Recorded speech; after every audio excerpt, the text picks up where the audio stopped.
included George the Animal Steel and so many more.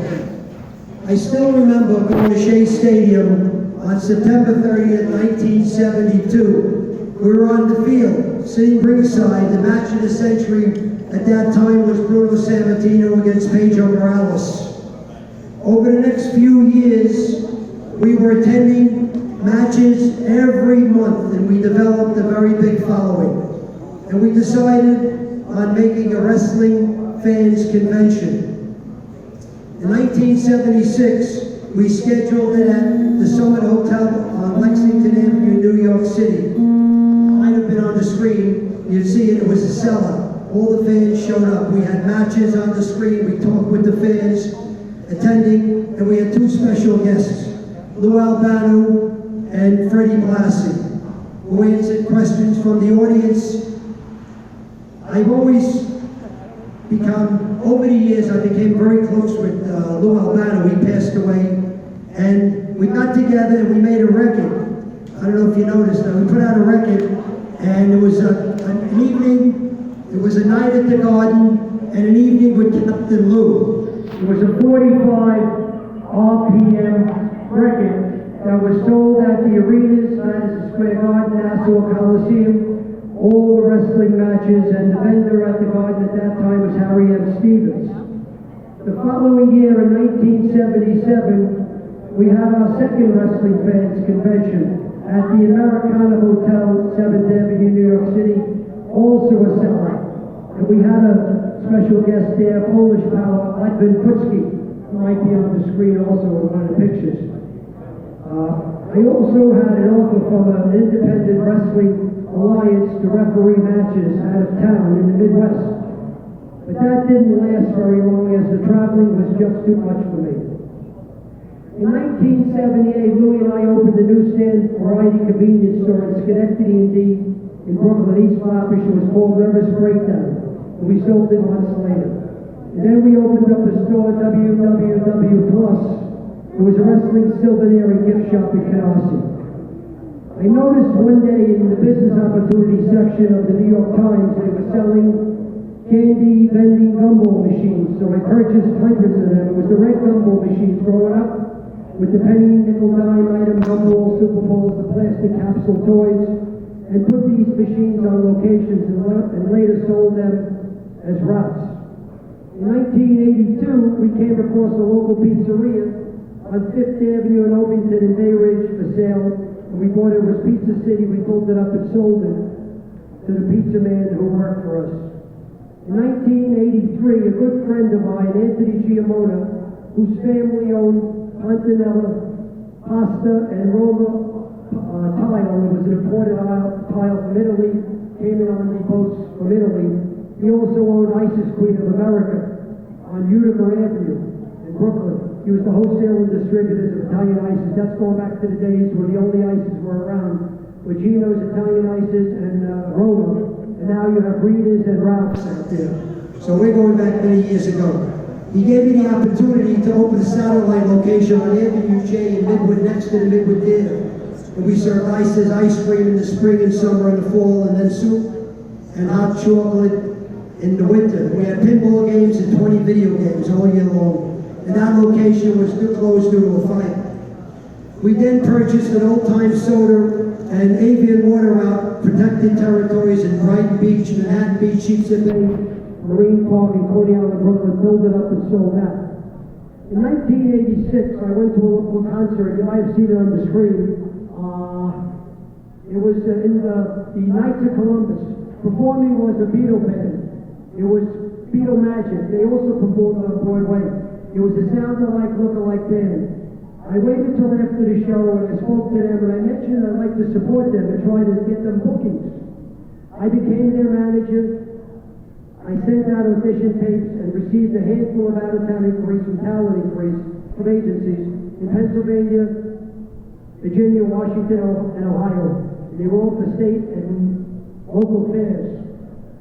We did also do an opening act for Tiny Tim for a few of the fairs, but the traveling state to state was too much. Week upon week, I decided to stay local.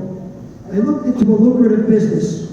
I enrolled at the New York City Technical College to complete the course in Fundamentals of Pest Control Technology. I later became certified by the New York State Department of Environmental Conservation and obtained my pest control license. I worked for a local exterminator for a while, and then I started my own business, and I called it Mugabug, right on the screen.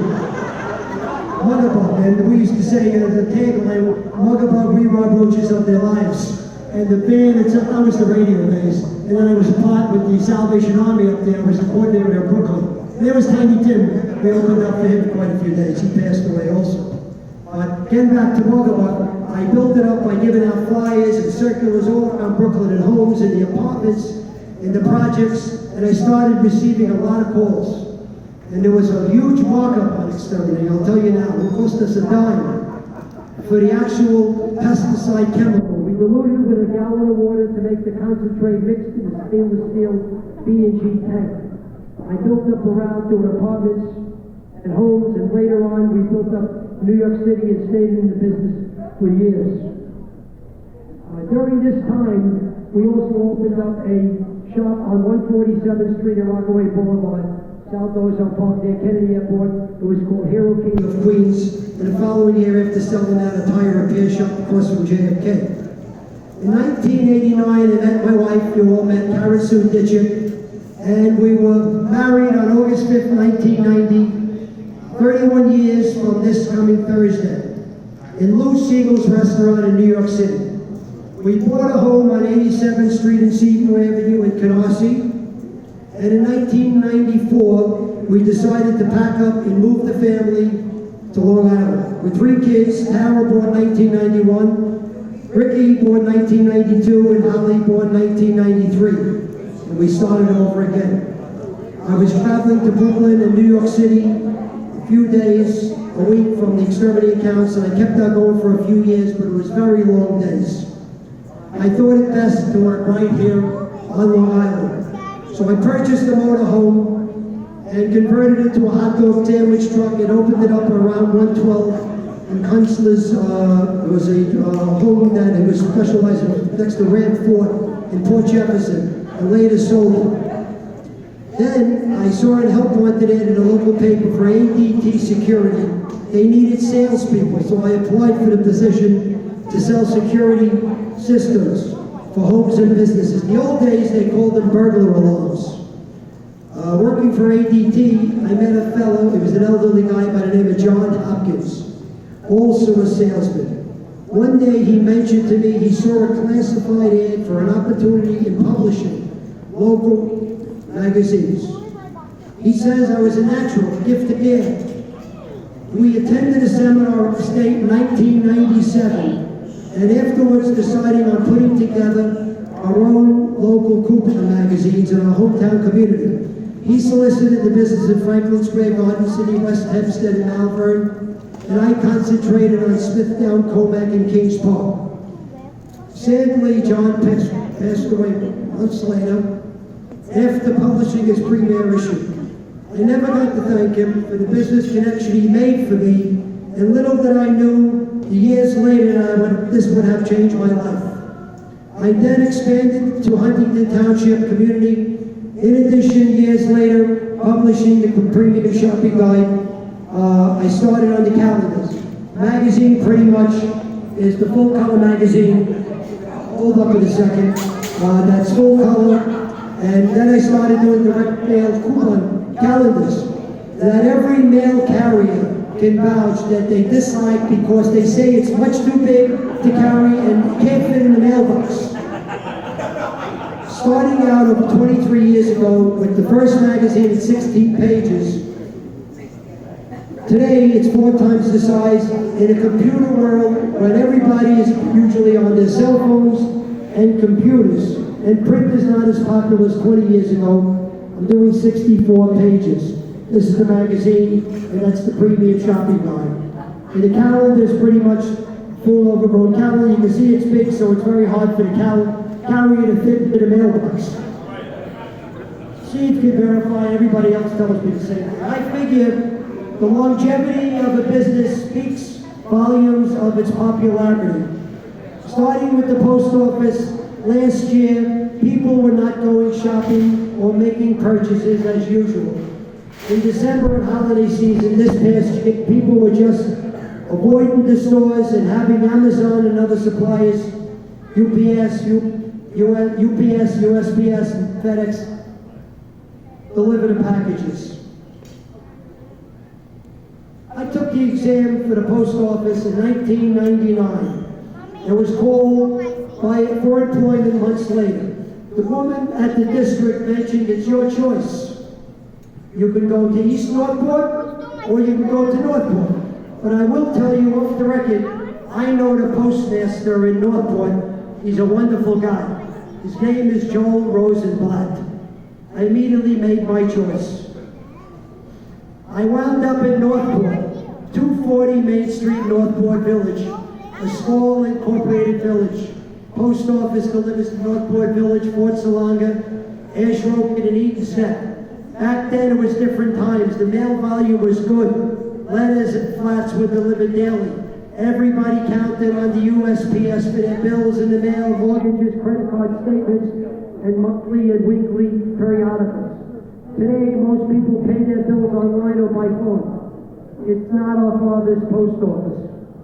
My first few routes were in the village, walking in the village. Later, my routes were in Fort Salonga, all quiet residential blocks. The mailboxes were all at the curb. The only time I got out of the mail truck was for a parcel delivery, a signature piece, or I had to replace my empty mail or flat boxes. I made lots of friends and acquaintances over the last 20 years. How I was able to deliver the mail full-time and have a business publishing magazines and calendars at the same time for over 20 years is beyond me. For over 20 years, I still can't get over, I was often asked that question. At the time I started, Jeff Fassler was the supervisor of the Northport Post Office and the assistant to Joel Rosenblatt. Sadly, Joel had passed away a couple of years back.